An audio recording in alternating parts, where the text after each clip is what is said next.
Hi everyone, my name's Megan France and I'm your host of Business Talks today. Today we're with Miranda Reed. She won the 40K contest at Eastern Washington University for her business idea, Kinetic Kitchens. Miranda, tell me a little bit about your business idea. Yeah, definitely. So I had the idea to create Kinetic Kitchens. It's basically a 26-foot trailer that is fully decked out as a mobile kitchen. So this kitchen is going to be delivered to people's houses or events that can be rented out hourly. So the goal of Kinetic Kitchens is to help startup companies, food businesses, really get off the ground and have a place to produce their goods. So they'll be able to use that kitchen hourly and really reduce costs so they don't have to go buy their own kitchen. Yeah. And it's fully decked out with, ovens, everything that they may need. That's so cool. So what made you come up with this idea? How did it kind of start for you? So I have my own cupcake business as well that I've had for about 2 years now, that I started back in September of 2022. And I, kind of had a rough start starting the business because I didn't quite know where to start or what to do with it. So I decided eventually to get a cottage food license, which is baking out of my home kitchen. So basically your home kitchen is licensed to act as sort of a commercial kitchen to bake. But there's a lot of restrictions with that. Yeah. So I can't make anything perishable. So any cream cheese frostings or berry fillings. I also can't do wholesale, which has been the biggest downside for me because I've had a lot of requests for coffee shops to get cake pops, a large amount of cake pops every week from me. But I can't do that based off of having a cottage food license. There's also an income cap. So there's just a lot of issues with having a home kitchen along with for, other people who want to start one. For instance, mothers who are stay-at-home moms, have kids in the house and animals in the house. It's just hard for them because with the cottage food, you're not even allowed to have animals or kids in the house to a certain point. So it just makes it very difficult. And then it takes up your entire kitchen space. So if you need to make dinner or if you need to, entertain kids, it really doesn't work quite as well as it should. And so then the other option I did look at was going to a commercial kitchen. However, a commercial kitchen is not always close to you. So there's what you can do called renting a commissary kitchen. The closest one to me is about 15 minutes away. If you lived further up the road from me, it could be about an hour away. Oh my gosh. Or more for some people. Jeez. So it's very hard for people to get into a commercial kitchen. That's usually about $20 or so an hour to rent, which is a pretty fair, normal, average price. But it's just the travel time that makes it really difficult for people, and having to pack all their supplies from one place to another is just really difficult and time consuming. And for me, I make cupcakes, which a lot of times are individually packaged. And so moving them around so much creates, a lot of opportunity for them to fall and just not really work out well. So I was like, there has to be a better solution for this. And thinking about that, thinking it through, one of my friends, I'm going to be kind of moving around the country a lot coming up. My fiance is in the Air Force, so we're going to be moving around quite a bit. And one of my friends mentioned that I should get a food truck for myself for my cupcakes and drive it around the country basically wherever I go. I was like, that would be really cool.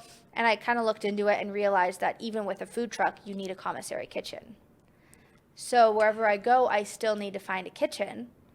And then I thought, well, what if I have a mobile kitchen?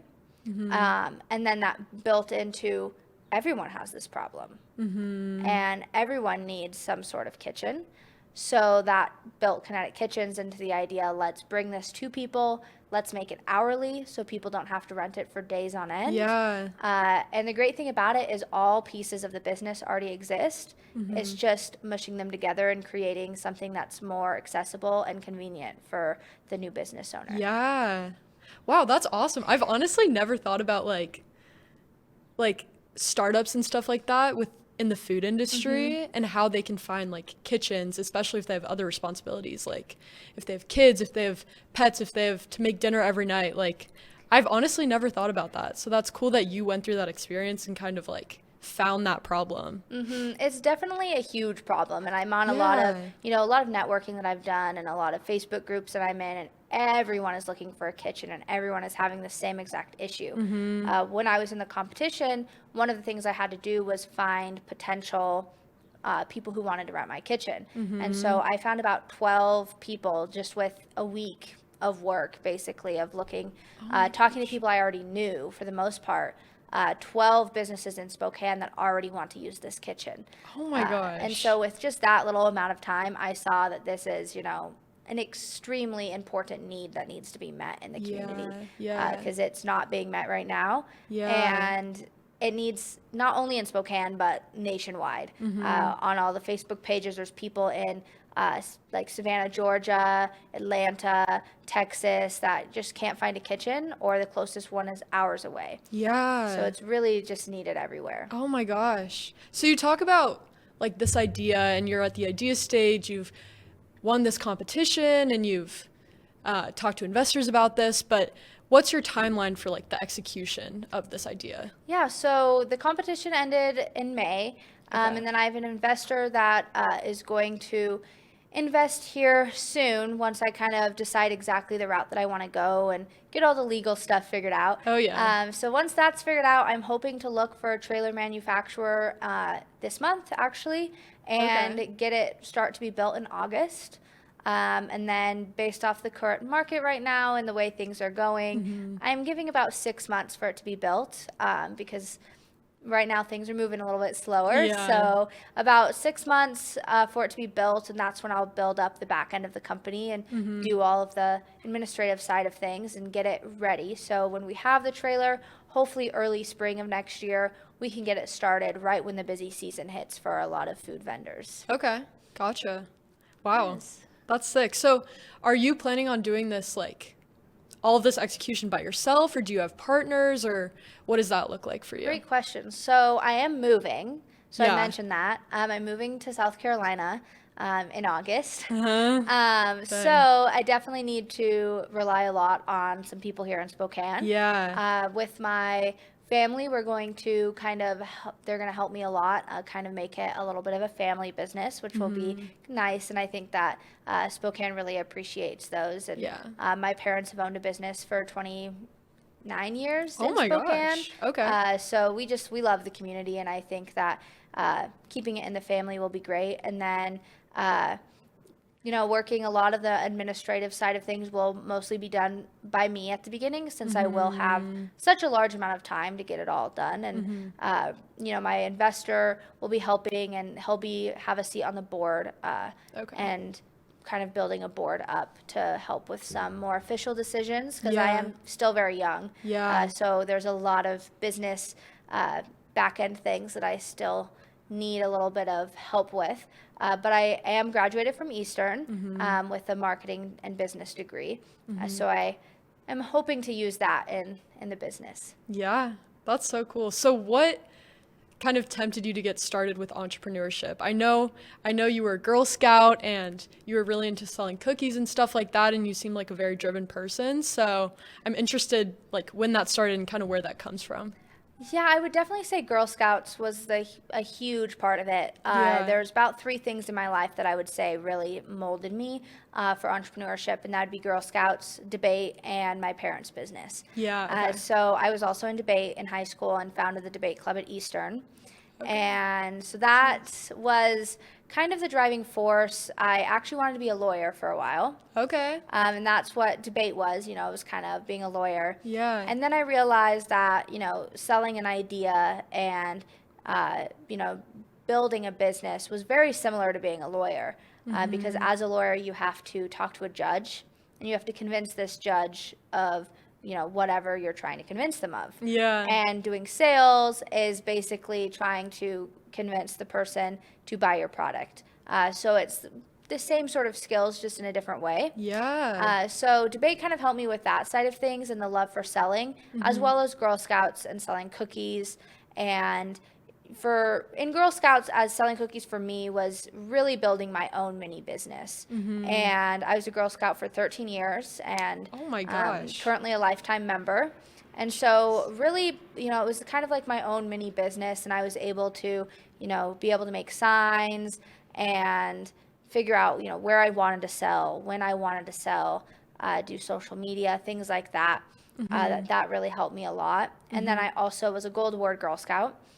So that I was actually just talking to my mom about this the other day, how much the Gold Award and different events and projects that I did in Girl Scouts really helped me to where I am today. And there was, what was it? There was something that I was doing for the competition. And I realized that it was very similar to what I did in my Gold Award project. And I thought to myself that, it's crazy because sometimes being a Girl Scout at an older age gets a little bit of a bad rap because they don't think that older girls should be Girl Scouts. But I was like, it really does relate so well to, what I was doing in college and what I'll be doing for the foreseeable future in a business. And so I just thought that was really cool, that really impacted me so much. Yeah. So that was just a huge impact. And then seeing my parents just, running their business, and they involved us, myself and my brother, in a lot of decisions as well. Wow. Which was just really beneficial for me to kind of see how things worked. Yeah. And it's just great to be able to get kind of shown the world of entrepreneurship at a young age, because I think that, we need more entrepreneurship. And at the end of the day, that's also what my business really strives to do, is improve and increase entrepreneurship in the Spokane community and beyond, and make it easier for people. Yeah. It's so cool to just talk to an entrepreneur that's just as young and as driven as you. So you're a really cool person. Thank you. Yeah. So did your parents run like a food business, or what type of business did your parents run? So they run a construction company. Oh, okay. So cool. Completely opposite sides of the spectrum. My dad he's online all the time looking at new businesses, thinking, what could we do next? What could we buy? What could we expand into? Dang, and so just like that kind of mindset of just always thinking about what's next, what could we do, is what I've really grown up with and what I've inherited a lot of from my dad. And so I have that kind of mindset. My brain is always moving. In this competition, in fact, I was told multiple times by my dad and my mentor to slow down and told to kind of take a step back and focus on the competition. Yeah. Because my brain was way up here, thinking, what could I do with this business 10 years from now? Yeah. Like, that's great to think about, but what are you going to do at the competition tomorrow? Yeah. And so I just think that that's really great. And another huge aspect of my business that I think is really beneficial is not only is it a kitchen, but I hope to provide business services to my tenants, the people that rent out my kitchen. As I mentioned, it was really hard for me to start my business at the beginning, my cupcake business, because I didn't have a lot of knowledge. And I didn't really know what licenses I needed. It took me a long time to figure out that I even needed a cottage food license, or that I even needed a commercial kitchen in the first place. And so I'll be offering a lot of those licensing things for my tenants, and offering monthly networking events, which is what I'm most excited about, because I think networking is so important, and any networking that I've been involved in is really what's also helped me a lot. Another aspect is networking in Spokane. And I know quite a bit of people in Spokane through Girl Scouts, through my parents, through all the different things that I'm involved in. And it's really helped me grow in the Spokane community, because I'm able, anything that I might need, I know someone for that. Exactly. And so I'm really excited to offer a membership for my tenants to go to monthly networking /workshops. So they'll be able to meet with all other tenants, and we'll bring in different professionals in the community to talk about, different food service things or marketing, which is another aspect that since I'm a marketing major, I would really love to share that with people that rent my kitchen as well. So anything that they might need marketing-wise, social media management, packaging is a huge deal for a lot of food businesses, especially smaller ones. Finding the right packaging and labeling And so I really hope that this can just be something that can help entrepreneurs in the community from start to finish. Yeah. So it's not just giving them one piece of the puzzle. It's giving them everything that they need to start their business and make it everything that they dreamed of. Yeah. Wow, that's awesome. That really, I remember when I was in this entrepreneurship class, and I came up with this idea, and I was like, oh, this is going to be so easy. Like, I got the idea. It's great. We're going to expand it. It's going to go nationwide. And then I was like, wait, like, I need an accountant. I need a legal team. Like, I need to pass all of these criteria to get to the point I need. And I don't have that knowledge yet. And I feel like so many other entrepreneurs go through that, especially if they haven't had school for that. So that's cool that you can be like an aid for them, but also like provide them with a kitchen to help them kind of start up like that. That's so cool. Yes. Wow. Yeah. It's definitely a huge like hinderment to people. It's just not knowing where to start, really. Yeah. When I started mine, I'm a planner. I don't know if you can notice that yet. I like to, kind of know what's going on and be very, I just like to know what's happening. Well, when I started this cupcake business, I knew that there was a lot of things that needed to be done, but I didn't know what they were. Yeah. And against everything that I know about myself, I had to start. I just had to do it. So literally overnight, I went on Amazon, I ordered all the packaging I needed, I started a social media account, and I started testing recipes. I didn't think. I just started it. And for something like what I started, that's great. And it worked out for me. But for something bigger, with a lot more legal restrictions, it's very difficult to do that because there's just so much. It's so daunting for people to get started. Yeah. And I just hope that I can at least help them a little bit. Yeah. Even just a tiny bit will be so beneficial for people to just have a lot of support, I guess, really is the main thing. I mean, like I've mentioned, the Facebook groups that I'm on, people are so supportive on there, but there's only so much you can do from the other side of the country without having resources.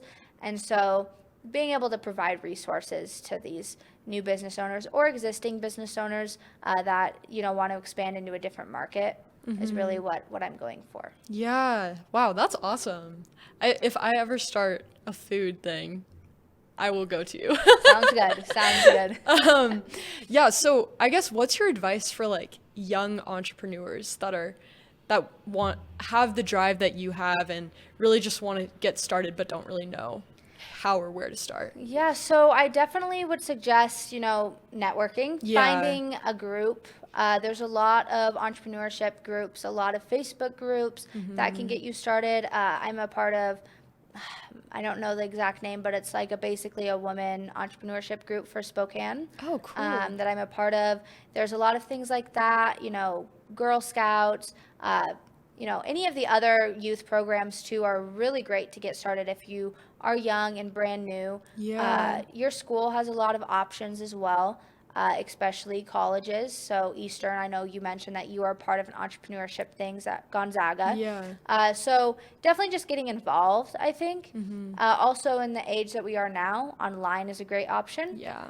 There's so many videos online that can get you started and kind of get you in the mindset. And at the end of the day, being an entrepreneur, like you already have that in you. Like all these girls can already do it. All these young people already know kind of how to do it. It's just a matter of realizing that about themselves. Yeah. And so I would just suggest, you know what you're doing and just kind of do it. It seems a lot harder than it actually is. And so definitely just really focusing on what you know about yourself and really just get out there and do what you can. And you're going to get knocked down. Yeah. We hear it a lot and it's true. Just getting back up again, Yeah. That's just at the end of the day, you just have to get back up and keep going and just really know what you want, know what you strive for, and keep that goal in mind and keep it in front of you. Because you're never going to reach your goal because you should always be making new ones.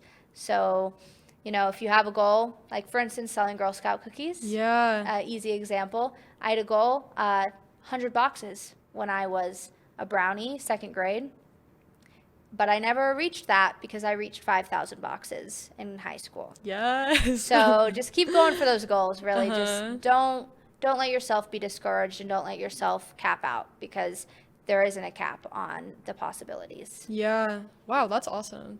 Yeah, something that I've learned is like sometimes failure is like the best fire that you need to like launch yourself forward even more. Because I feel like when I'm doing really, really well and everything's going great, like I'm usually not learning that much in that period of time. So sometimes it feels good to do really well, but failure is what really makes you learn. Unfortunately, yes. Yeah. Yeah, I had a teacher just recently who, I'm not sure if I completely agree with his methods, but he very recently purposefully had us students fail.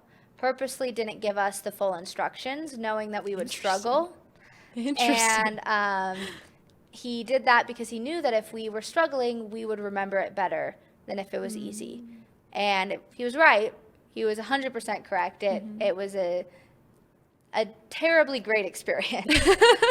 So yes, not that I suggest striving for failure, but if you do fail, know that there is a brighter side. Yeah, for sure. Well, thank you so much for talking. Yes, I love definitely. hearing about all of your pursuits, and I know that like the future is so bright for you. So Thank you. Yeah, if you ever start a food business, or anyone else does, Yes. I do have some social media accounts that people can follow. So Yeah. definitely, there's not a lot on them right now, but finding them and getting on them. So when it does happen, making sure that the businesses get the first chance, because so far I'm foreseeing that the first trailer is going to be fairly full. So definitely, I have some contacts that want to get in, and if anyone else does, contacting me so we can get them on the list so they have first dibs to get a spot. Yeah. Do you want to shout any of your contact info? No, if that's okay. I think we can put it Okay. on there. Okay, cool. I don't remember the exact title, but we'll put it up. But again, my name's Miranda Reed. I'm sure they can find me, Kinetic Kitchens, and they can give me a call even.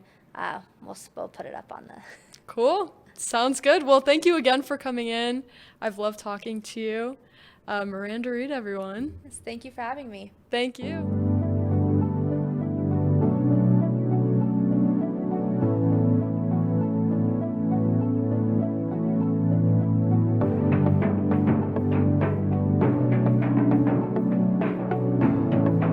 The world has changed a lot in 50 years, and Kimley Haygood has changed with it.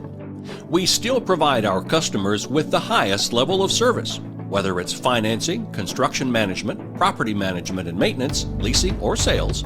Our team is here to help you make the best decisions with your real estate.